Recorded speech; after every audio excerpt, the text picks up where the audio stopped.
I'm Isabel Barton. I'm an assistant professor in the Mining and Geological Engineering department at the University of Arizona. And I've been working with Headwall for several years now. Well, we started off with just a small pilot project, and from there it kind of grew into an ongoing significant research collaboration and aimed at optimizing hyperspectral remote sensing systems for the specific needs of the mining environment. Hi, I'm Carson Roberts. I'm a senior applications engineer at Headwall Photonics, and I was a part of our mission along with a couple of university partners to the Cuprite Hills in Nevada, where we flew our drones with hyperspectral and LiDAR imagery to basically do geology fieldwork with some applications to the mining industry. This is probably the 8th or 9th mission that I've done associated with geology and mining.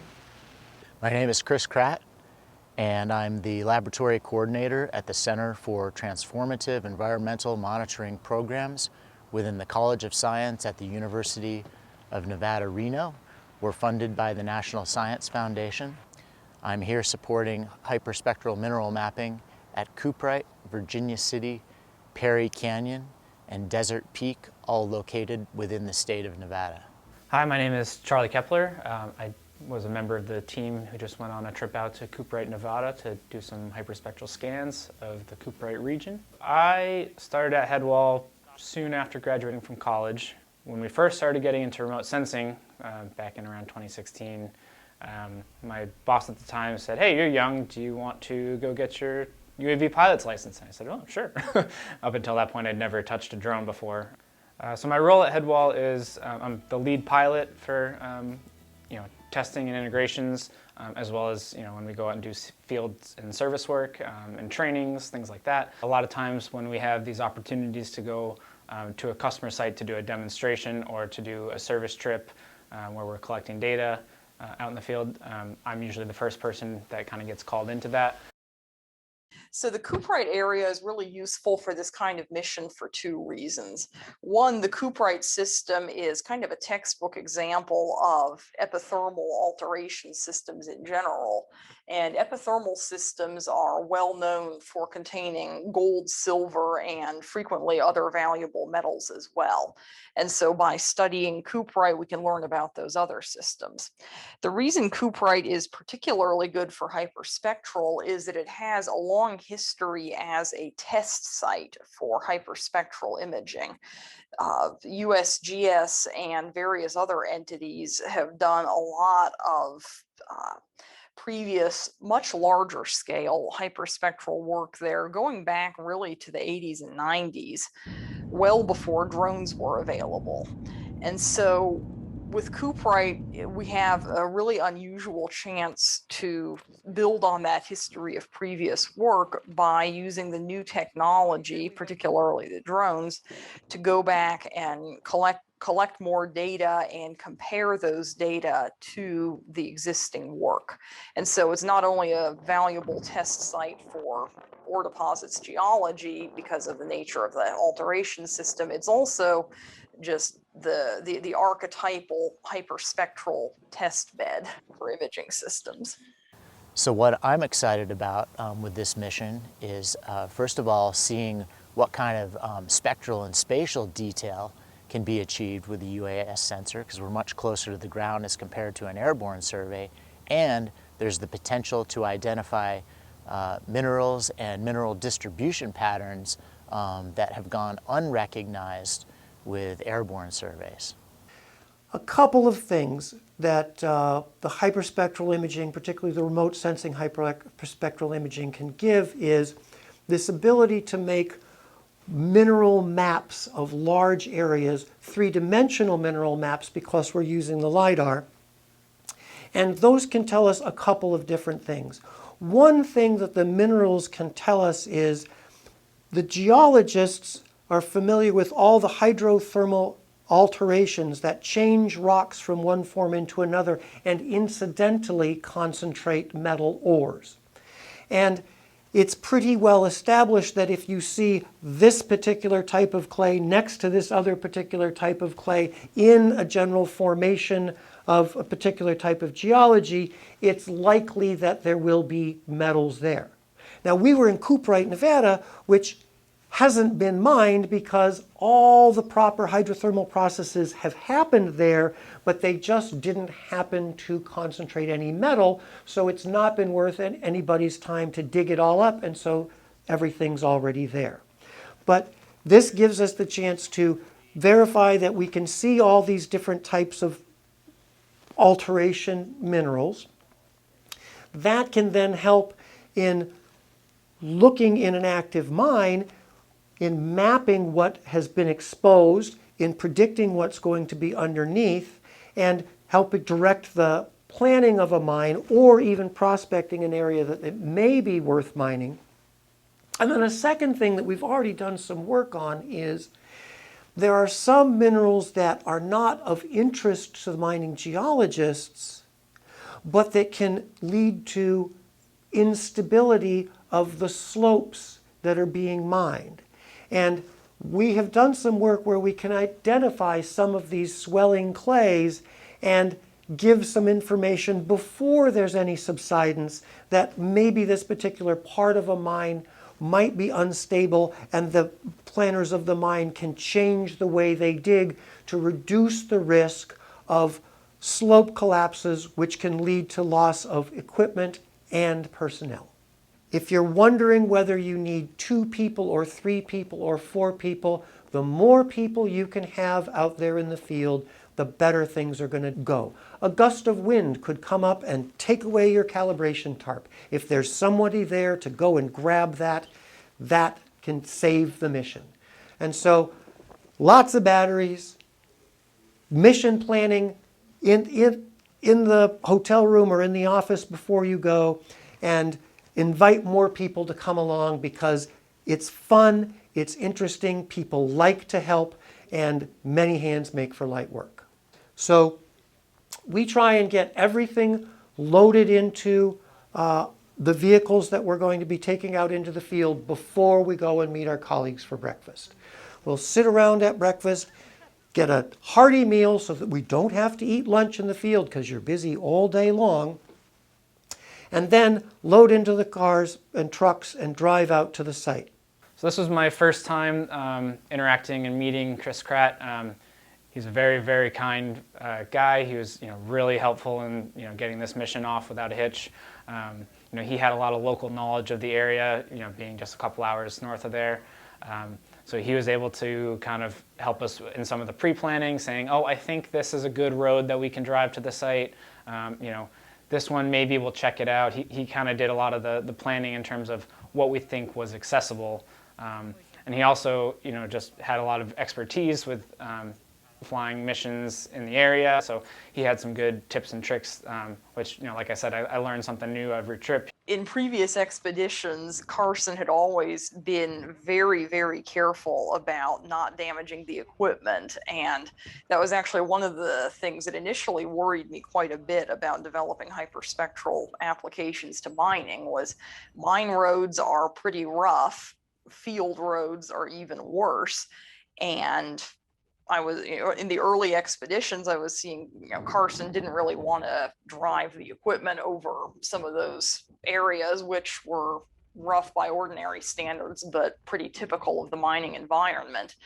And out there at Cuprite, he was happily bouncing all of this stuff in an SUV over roads that were probably never intended for anything but cattle since about the 1970s. I couldn't believe it. I thought aliens had kidnapped Carson and replaced his brain. Once I talked with him, he said they'd redesigned the packaging and it was now much more secure. And he was right, the equipment worked great. But when I first saw him on the first day driving up that road, I thought, wow, the equipment is probably going to be a pile of scrap metal by the time we get up there. But I trusted Carson knew what he was doing with that, and he did, so it all worked out. You might want to check with Carson before you use that answer. It was hot and it was dry, and the roads that we used to access the area were terrible. It was over 100 degrees every single day we flew. and it was windy, which can be challenging for doing the remote sensing. But we have experience working in the desert. Make sure you take advantage of shade. Don't run around too fast. Drink lots of water. And we were able to have a really fun and successful mission. A couple times we, got a little stuck or, had to go over a kind of a tough area, but all in all, we were okay. So we finally get to the site. We open up the car, take everything out that we need. We set up the table, set up some chairs, take the UAV out, make sure we get batteries. And then we like to do a phantom flight of the area, making sure that we can see the drone the whole time. So we'll do basically a very similar flight as we would do with the hyperspectral. So while we're doing that, it's kind of a good opportunity to take some pictures and videos so we can kind of get a better feel of what the hyperspectral sensor will be seeing from the air. That was all successful, so then we put the Phantom away, and then we got set up with the hyperspectral, so we get the co-aligned with the LiDAR mounted to the UAV, get some batteries in there, launch the hyperspec software, set our exposure and frame period, figure out what our flight speed's going to be, load that into UGCS, load in the flight plan to the drone, and then we kind of are up and running. I've worked a lot with the Bartons in the past, done several missions with them. We've published a couple papers together. We have a very good working relationship with our colleagues from the University of Arizona, and it was just the same this time. Generally what we'll do is we'll show up, we'll get set up on the site, and then the geologists go off and collect samples while we do our flights and our scans with our rotary stage. That's really how it worked with those guys. So we got out to the field, and Carson and the Headwall gang started getting their equipment set up, and Mark and I and our students got ready for our component of the field work, which was mainly doing the ground truthing, collecting samples to bring back to the lab for to make the mineral library out of, and just field checking the geology that's been done there before. So as soon as we'd arrived at the scanning area, which, if I remember correctly, that was actually by this little sulfur mine. Supposedly, nothing at Cuprite has ever been economic. It's one of those systems that looks like it should have a lot of nice, juicy, high-grade gold in it, but it's got all the hallmarks of a gold-bearing geological system, except, unfortunately, for the gold. So it's broken a lot of geological hearts over the decades. So allegedly there'd been no mining there, but when we were out scoping out the roads, we found this old sulfur mine. There was just lumps of sulfur lying around on the ground, which is something you get in these systems sometimes, but I have to say there's quite a lot of it. We also scared up an owl that was apparently living in the old mine. It flew out right over Chris Kratt's head. So when we're out doing field work, we usually stop to look at, well, just about any interesting rock, really. But then there's a certain set of tests you do to try to identify what's in the rock and characterize its mineralogy. And so when rocks get exposed at the surface, they end up weathering like crazy. So you always hit the rock with a hammer, and some of these are pretty hard, so you have to beat them unmercifully before you get a fresh break, which gives you a nice clean surface to look at. A lot of them are very fine grained, and even the ones that aren't fine grained, we usually examine with hand lenses just to try and look closely at the mineralogy that's in there. We're looking at both the original mineralogy and what's happened to the minerals since the rock formed. So one characteristic of most systems that get mined out here is alteration. That's fluids that run through the rock after it forms, changing its mineralogy. We can tell what's in the rock now after the alteration. We can tell what used to be in the rock by looking at things like the shape of the mineral sites and the mineralogy of what's there now. And so we can put together a pretty good picture most of the time of what the rock started life as and what it's become since then. And we do that by looking at the minerals. We can, if we can't identify them with a hand lens, we'll get out a scriber and scratch them to see how hard they are. That's a very important test for helping to identify minerals. We can check to see whether they contain minerals like calcite that are reactive to acid. There's a bunch of limestones out there that gave a beautiful fizz when we put a little bit of hydrochloric acid on them. And then we also brought along our handheld XRF, X-ray fluorescence spectrometer, and that gives us about a 1 minute, very quick and dirty analysis of the major and minor element chemistry of the sample.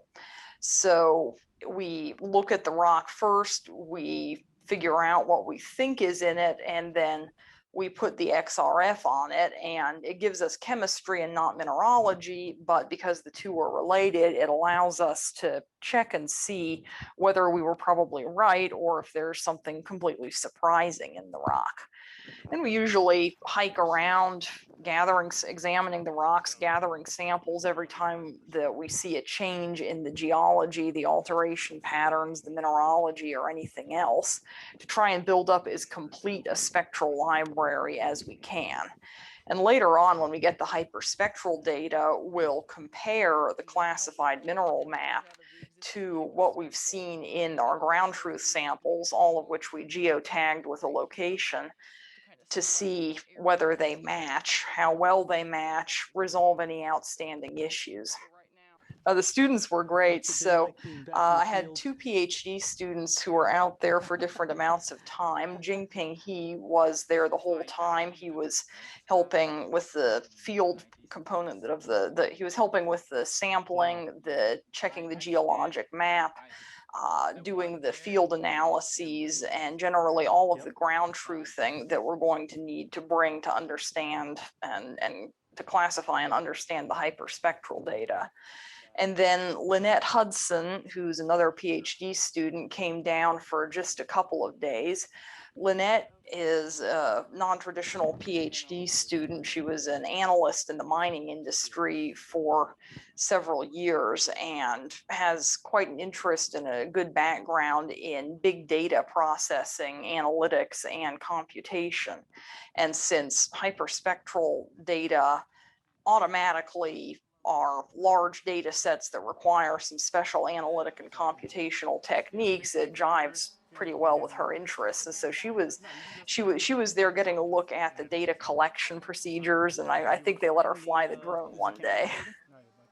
What is most important about developing relationships with private sector companies like Headwall is that we get to provide our students access to these advanced technologies. The students will be the ones to go on and 3 to 5 years from now to develop new applications and methods with these technologies. What we were able to do is we just had one large flight plan where we flew a couple segments at a time, and then we would come back and swap batteries and then go back and keep flying, kind of working our way from left to right, I guess from west to east. And I think all in all, we were able to cover just about the whole area we had mapped or we had planned on. We got lucky with the weather, and we had good sun and not too much wind, and we kind of just started pounding through them. And we, at the end of the day, I think the winds were starting to pick up, and at that point we'd kind of run out of batteries because they were starting to get too hot to recharge. And so at that point we pretty much were happy with what we had gotten, and we called it a day. So then we pack up all the stuff, get it all back into the car, drive back down the rugged roads to Tonopah, and then we would, basically at that point, we wouldn't really do too much on-site processing. We kind of are letting ourselves do that back here at the office. And so we'd do that for an hour, a couple hours, and then at that point then be about dinner time. So we'd meet up again with the Bartons and the rest of the Headwall team and Chris Kratt, and find a place for dinner. And we kind of would then talk about the day, joke around a little bit, you know, have some nice conversations, and then after dinner we would all be pretty tuckered out, and we would go back to the hotel and do any, you know, email checking or anything like that we needed to do, and then we'd go to bed and kind of hit the ground running the next day. What we hope to get from this is a very high resolution imagery taken from our low altitude drone flights that we can then correlate with and expand on the work that's already been done in this highly studied area. And so we've been wanting to get to Cuprite for quite a long time. We planned it last year. It got postponed by the pandemic, and finally this June we were able to get out there and take tremendous amounts of data, dozens and dozens of flights over areas that our geology colleagues had identified as being of particular interest in this overall geologically interesting area. So the differences between doing hyperspectral imagery from UAVs and from the ground. We do both. They both have their advantages and their disadvantages. The real advantage of flying from the UAV is you can maintain a constant distance as low as we flew. I think the closest we flew was about 40 meters above the ground, and that can give you centimeter scale resolution on the ground at a constant altitude. The ground-based imagery, so when we take the instrument off the drone and we do our line scan with a rotary stage, there's no motion artifacts at all. The image looks perfect from the beginning, but there's a varying distance to the objects in the image. I was on one set of hills and I looked at the hills a mile away on the other side. We have yet to figure out how to accurately geolocate all the pixels from one of our rotary stage scans. So the rotary stage scan gets you beautiful pictures, gets you large area coverage, very, very few artifacts, but it's difficult to geolocate. Geometallurgy is figuring out and dealing with all of the headaches that mineralogy is going to cause for mining and processing. And the first step in that is figuring out what the mineralogy of the deposit is, which sounds like it ought to be easy, but which is in practice at the mining scale extremely difficult, complicated, and fraught with hazards. And that's one area of my research, and that's really where hyperspectral fits in, because it's one of the very few techniques that is able to detect, identify, and map some really problematic mineral types like clays, talc, and so on in the field rather than in a sample in the lab. I have to admit I have a soft spot for drone technology, and the sight of a hexacopter toting a hyperspectral sensor up over a mine is just thrilling in general. It takes a lot of organization and planning, but it's been very illuminating and very interesting to see the results. So why is LiDAR useful for a mission like this? A couple of reasons. The LiDAR gives us a three-dimensional map of the area over which we fly. This is cool in and of itself, and as I've been analyzing some of the data from this mission, I've found mine shafts that I didn't know was there, didn't know were there because through the LiDAR. But more importantly, we fly these hyperspectral line scan imagers. And so we're taking a bunch of lines along the ground, and then we have to do a process of orthorectification to bring all those together into a nice image with each pixel located where it was supposed to be on the ground. And in order to do that accurately, we need an accurate map of the ground over which we fly. And in addition to giving us a cool 3D picture, which we can eventually paint with the hyperspectral imagery, we can get a digital elevation model, or DEM, that we use as part of the orthorectification process, so that at every point where the drone is, we know where to put the pixels on the ground and how big to make them, because we know how far the drone is from the ground at each point. And so the LiDAR gives us that digital elevation model, it gives us this cool 3D model, and then when we work with our partners to do the spectral processing and generate, say, a map of minerals, we can drape that over the three-dimensional point cloud to generate some really stunning and illuminating three-dimensional images of the geology of the area over which we flew. I'm very fortunate that I work with my colleague, Charlie Kepler, who is such an excellent pilot that we've never had anything bad happen, and it ends up being kind of fun because we get to go to really cool places and use our cool technology and generate data that's of interest to us and to others.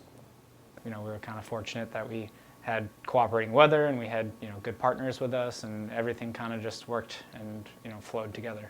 So what part of the mission was harder than I thought it would be? So some of the flight planning was a little difficult because when you're planning back in the office, you're looking at a map, but it's kind of hard to gauge how steep is that mountain, how big is that area, just without physically having seen the area before, sometimes that can be a little challenging.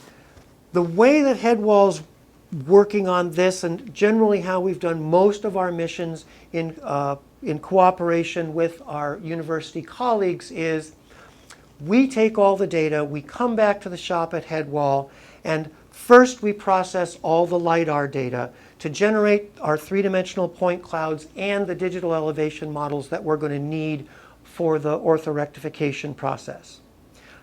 That's been my responsibility, and a week and a half after coming back from the field, I've got all the LiDAR processing done. The next step is to take our hyperspectral data and convert it from the raw imagery to radiance, and then from radiance to reflectance, because reflectance data is what can be compared with spectra taken in the field or in the lab from samples taken in the field. And so we at Headwall will convert all of our hyperspectral data to ortho-rectified reflectance imagery. That we then provide to our university partners who use their geology expertise and spectra from samples they've taken in the field to then do spectral analysis and convert this reflectance map, as it were, into a mineral map that then we can combine back with our three-dimensional point clouds to generate these beautiful and very useful three-dimensional mineral maps. We do have this new batch processing tool, which our colleague Will kind of developed, and that's going to speed up a lot of our processing, where you can take a whole mission, which is a set of multiple flights, and then you can kind of pop it into the software, make sure you have all the correct files set up properly, and then you can kind of click and let it run its course, and it'll convert all the data from raw to radiance, and then radiance to reflectance, and then it'll go on to the next flight. And so that way, instead of doing each of these steps individually and kind of waiting around, you can kind of let it run overnight or over a couple days. Most of the classification is going to be done at the U of A. That's where you match up the spectrum of each pixel to a particular mineral type and create the mineral map. That, of course, is the end goal of all of this. So imaging and non-imaging spectroscopy both have their uses. We're using non-imaging spectroscopy, just an ASD TerraSpec, to create the mineral library that's going to be the basis for the classification of the imaging spectroscopy. So it was about 20 years ago that I first visited Cuprite, Nevada in a graduate level remote sensing class, and we were just making field spectral measurements with the field spectrometer because there's a variety of unique minerals there, or at least spectrally unique. And so it's really great to come full circle with these advanced technologies that, at the time, who knew that we would be flying these drones around with these sensors. Everything went pretty much the way we expected it to. It was hard work. It was difficult doing the flying and the mission planning, but everything went better than I thought it would. And we took a lot more data than we ever have in any of our previous missions. Tips and tricks for the field. You definitely want shade, some sort of way to hide from the sun, not only for you, but for the equipment as well.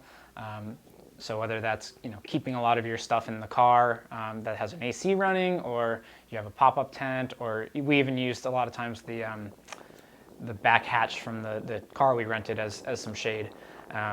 Because over time, your tablet, your remote control, the batteries, they're all going to get too hot to recharge if you're in kind of a warm environment. So I'd recommend that. Staying hydrated is key. If you can't fly the mission because you're dehydrated, then you're not going to get anything. So, kind of on par with that, it's always good to have multiple people there that are capable of, operating the drone and the software. Say if somebody gets sick, or they're dehydrated, or they're, for whatever reason, they can't, perform, you have kind of a backup. And that's happened to me. One time when me and Carson were in Peru, I got sick, and I was really weak, and I couldn't really walk around too much, so he kind of had to take the lead, and that's why we like to always send at least two technical people on these missions, so that if something were to happen, we have a backup, and then we also have a second set of hands, a second mind, and that kind of stuff. I thought we had a very good team out there. So we had experts in hyperspectral remote sensing, in Nevada geology, in mining and minerals, in epithermal systems, which is what we were scanning on, and in just general drone-based hyperspectral systems. So it was a really well-rounded team. I thought we did well together. I think having previous experience, I think everybody there pretty much had previous experience working with hyperspectral expeditions and or Nevada field work. I think that helped a lot because we were all pretty realistic about the challenges, the opportunities, some of the limitations. So I thought we had a great time. Plan ahead of time and plan an extra day to go scope out the roads. So I think that was one thing we did quite well on this expedition, was we came in prepared for things that looked like roads on the map to actually not be roads, or to be inaccessible roads, or to have been a road back when civilization was still using the Julian calendar. That, I think, saved us a lot of time and a lot of emergency replanning, because the other alternative is you show up there, there's no road, or there's a road you can't get over, and then you have to spend half of your day and a lot of your good scanning daylight trying to figure out what you can do that would take you to a different area or another road to get you into your planned area. So how do I see hyperspectral imaging helping mining or prospecting in the next 5 years? Well, to be honest, my answer is going to be mainly about mining, because prospecting, they've been using hyperspectral imaging in exploration for quite a while now, mainly from the longer distance platforms like satellites and airborne. And that's because a lot of the patterns that you're looking for in exploration geology really are expressed over a spatial scale that's much larger than something you can really see in a drone flight. And so my opinion, based on the work done so far, is really that the new frontier in hyperspectral imaging isn't so much exploration, it's on the mining and production and the metallurgical side. And I think there's a tremendous opportunity to use hyperspectral to do things like pinpoint the deleterious minerals that can really cause headaches in a process circuit before they hit the mill. So things like talc, for instance, are notorious for causing huge metallurgical problems. Some of the clays as well, like the montmorillonites, the smectite group, that kind of thing. And the kicker here is that unlike some other minerals, they're also virtually impossible to detect in the field by standard standard field mapping techniques. And so I see a big niche there, not exactly a niche, more of a sector for hyperspectral imaging to help identify the materials that no other technique can, that are important to identify if you're going to design an efficient processing circuit. Anything else I want to say? No, I mean, it was a very, relatively easygoing mission. We had good weather, we had good company, we had, everything went, kind of according to plan, which doesn't always happen. So, very fortunate to, have the Bartons and have Chris Kratt there to help us out. And overall, it was just a successful week, successful mission, and we're happy with how it turned out. So, we're looking forward to crunching through the data and seeing what we ended up with.